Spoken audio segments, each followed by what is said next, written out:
दोस्तों, कैसे हैं आप सभी लोग। आज मैं बात करना चाहती हूँ कंटिन्यूएशन ऑफ कांवड़ यात्रा का। तो आपने सुना ही होगा कि आज सुप्रीम कोर्ट का फैसला आया है जो योगी जी ने कांवड़ यात्रा के ऊपर बनाया था कि कांवड़ यात्रा के रस रूट में जितने भी शॉप्स आते हैं वो सारे शॉपकीपर्स को अब अपने नेम प्लेट दिखाने होंगे। कोई भी हो, चाहे हिंदू हो, मुस्लिम हो, सिख हो, ईसाई हो, कोई भी कास्ट के हों या कोई भी धर्म जाति के हों, सब लोगों को जो भी कांवड़ यात्रा रूट है उस पर अपने नेम प्लेट दिखाने होंगे, ओरिजिनल नाम दिखाने होंगे। ये इसको देखते हुए धामी जी ने हमारे उन्होंने भी एक्चुअली स्टार्ट किया ये और डिसाइड किया कि सब लोग अपना नेम प्लेट दिखाएंगे। Of course as usual Owaisi जैसे लोगों को बड़ी दिक्कत है इस बात से, और उन्होंने कहा होगा कि ये तो डिस्क्रिमिनेशन हो गया भाई साहब, बहुत बड़ा डिस्क्रिमिनेशन हो गया। इनको शरिया में डिस्क्रिमिनेशन नहीं दिखता, इनको पर्सनल लॉ में डिस्क्रिमिनेशन दिखता, इनको हलाल हलाल में डिस्क्रिमिनेशन नहीं दिखता। But of course as usual कि कोई भी कोई भी अच्छा काम करने को कह दो तो उनको डिस्क्रिमिनेशन दिखता है एज यूजुअल, उसमें कुछ नई बात तो है नहीं। नई बात इसमें भी नहीं है कि हमारे फेवरेट जज सभी सुप्रीम कोर्ट के फेवरेट वकील मनोज सिंह सिंधवी, जिनकी कुछ तो सेटिंग है कि इनके पास या तो कुछ तो कोई तो बड़ी खास बात उनके पास सुप्रीम कोर्ट के जजों की है। कोई तो ब्लैकमेलिंग वीडियो इन्होंने रख रखी है सुप्रीम कोर्ट के जजों की कि ये जब चाहे तब ले लेते हैं। ये जब चाहे अभी आज शाम को अर्जी डाल के कल सुबह की ले लेते हैं। मेरे को नहीं पता ये कौन सी सेटिंग जो काम करती है इंडिया में कि अगर मनोज सिंह सिंधवी चाहें तो आज रात डिसाइड करें और कल सुबह 5 बजे सुप्रीम कोर्ट के जजों का टाइमिंग वो ले सकते हैं। ये कौन सी पावर से आता है मेरे को समझ नहीं आता, बट कुछ तो है इनके पास लीक्ड वीडियो जो इन्हीं के पास है, हमें नहीं पता। नहीं पता चल रहा अभी, क्योंकि मिल तो नहीं रही सुनवाई। 5.5 करोड़ जिस देश में केसेस पेंडिंग हो, 30-30 साल से कितने लाखों करोड़ों केसेस पेंडिंग हो, उस देश की सरकार के जजों के पास इतना फालतू टाइम है कि वो एक आदेश अध्यादेश के ऊपर फैसला देने के लिए आधी रात को जाग के फैसला देने के लिए बैठ जा रहे हैं, वो भी तब जब विपक्ष का वकील अवेलेबल नहीं है।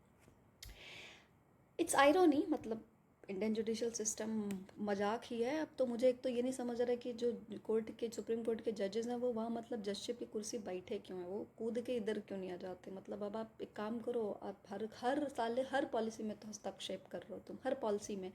ये पिटीशन आपको खारिज करना चाहिए था।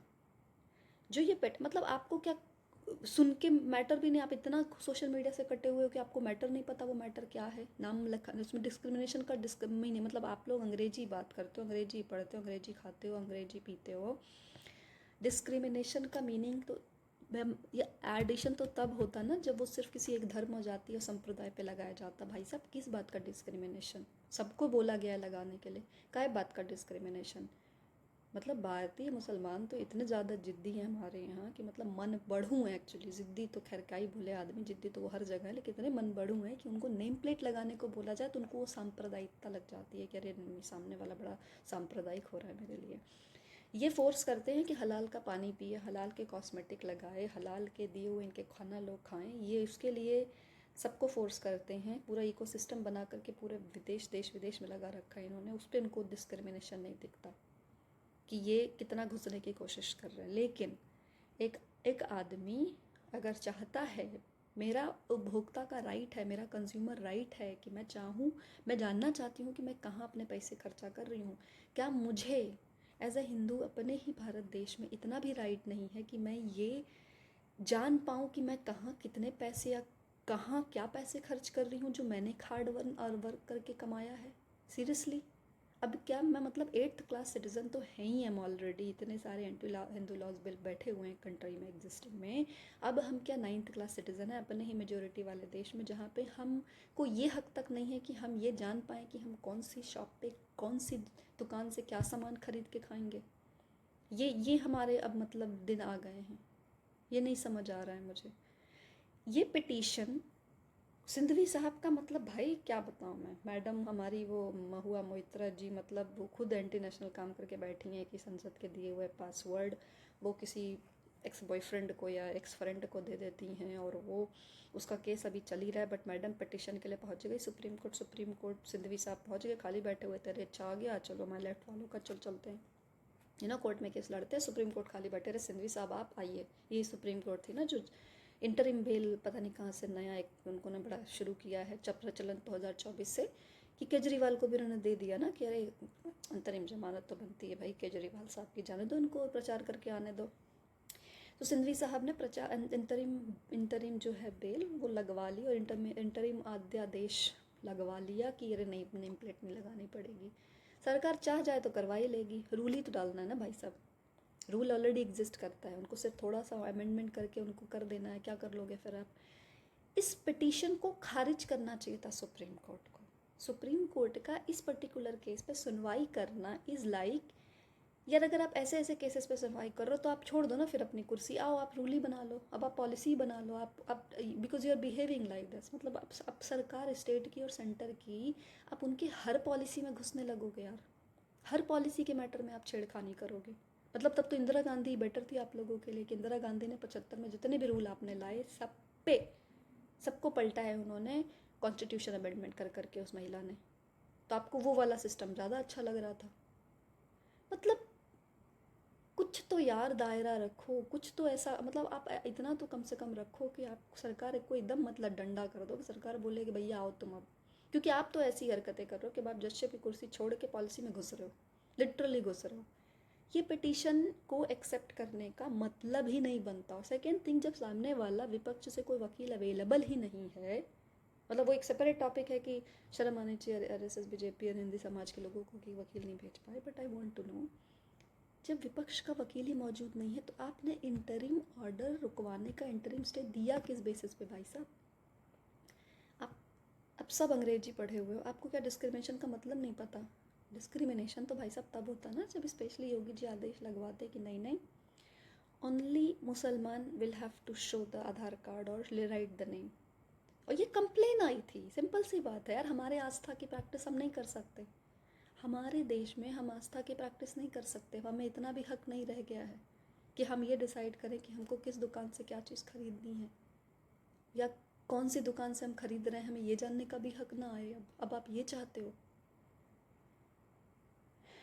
मतलब I have no idea why even Supreme Court entertain this kind of petition, because जिस देश में इतने सारे केसेस पेंडिंग हो, 30-30 साल से केसेस पेंडिंग हो, उस देश की जुडिशल सिस्टम के पास इतना टाइम है कि वो फालतू के केसेस को सुने और उस पर like with in a night, और अगला भी देश उन्होंने 5 दिन का टाइम दिया। क्यों 5 दिन का टाइम दिया आपने? क्यों? अगर आप इतनी अर्जेंसी मची थी, आपको इतना इंपॉर्टेंट टॉपिक, मतलब इतना इंपॉर्टेंट टॉपिक था बाय द वे, ये लिटरली इतना इंपॉर्टेंट टॉपिक था कि आपको आधी रात में उठ के अगले दिन एकदम आके इस पर सुनवाई करनी ही पड़ गई। पता नहीं, अब बड़े अतरंगे से हरकतें कर रहा है सुप्रीम कोर्ट। आप छोड़ ही दो अपनी कुर्सी, आओ पॉलिसी संभाल लो आप, मुझे लग रहा है आपके बस का ना हो रहा है वो। एनीवे, मैं आप हिंदू भाइयों से यही अनुरोध करूँगी, कृपया दुकानों पे जाएं, पूछताछ करें। हिंदू शॉप्स ओनर तो कम से कम अपना नाम नेम प्लेट लगाएं, सही से लगाएं, अच्छे से लगाएं, बड़े बड़े हो सके तो पैम्पलेट लगवाएं। और हमारे हिंदू भाई बहन प्लीज़ अपने देख के जाएं। अब आप, मैं वो हिंदू लोग की बात नहीं कर रही, सोनू सूद टाइप जो कुछ भी वो थूका चाटा खाने के लिए मतलब बहुत खुश हैं वो, उनको छोड़ के जो लोग लिटरली केयर करते हैं, आप लोग देख के समझ के जाएं। ये दलित और ठाकुर और ब्राह्मण बन के लड़ाई ना करें एक दूसरे से। आप ध्यान दें इस बात को, हमेशा जब भी आपको ये जातिवाद का दिमाग बीच में आए, याद करें कि क्या हालत है बंगाल में और क्या हालत है कश्मीर में। जब आप थोड़े से माइनॉरिटी में आते हो तो आपके साथ क्या होता है। अगर आपको उसका बेस्ट एग्जांपल देखना हो तो आप बंगाल देखें, आप कश्मीर देखें। तो आप यूनाइटेड रहें, सोचें अपने फ्यूचर के बारे में। ये सोचें कि क्या आप अपने हिंदू होने से इतनी नफ़रत करते हैं कि आप चाहते हैं कि आपकी कल्चर ख़त्म हो जाए। अब बताएं मुझे, अगर आप आज भी आज़ादी के 75 साल के बाद भी अगर आप आज भी पंडित, ब्राह्मण और ठाकुर और दलित पे लड़ाई करना चाहते हैं, तो आप अपने कौम से इतनी नफ़रत करते हैं कि आप चाहते हैं कि कौम रहे ही ना। अगर आप ये चाहते हैं तो आपको मेरा वीडियो देखने की ज़रूरत नहीं है, आपको मेरी बातें वैसे भी पसंद नहीं आएंगी। लेकिन अगर आप थोड़ी सी भी चिंता करते हैं अपने संस्कृति की, आप चाहते हैं कि संस्कृति आगे बची रहे, तो कृपया, और मैं चाहती हूँ बहुत सारे लोग हैं जो चाहते हैं, तो प्लीज़ आप देख के जाएं, जितना हो सके उतना यूनाइटेड रहें, एटलीस्ट अपने विद इन हिंदू भाई नो, हमें सीखना चाहिए इन इस्लामी लोगों से। कि कितने यूनाइटेड रहते हैं ये। तो हमें यूनाइटेड रहना पड़ेगा, हमें जाति में नहीं फंसना पड़ेगा, एक कॉज के लिए हमें भी टुगेदर रहना पड़ेगा। दैट्स ऑल मेरा रिक्वेस्ट है आप लोगों से। बाकी मैं देखती हूँ और क्या डेवलपमेंट होती है, based upon that I will be making another videos. Thank you so much.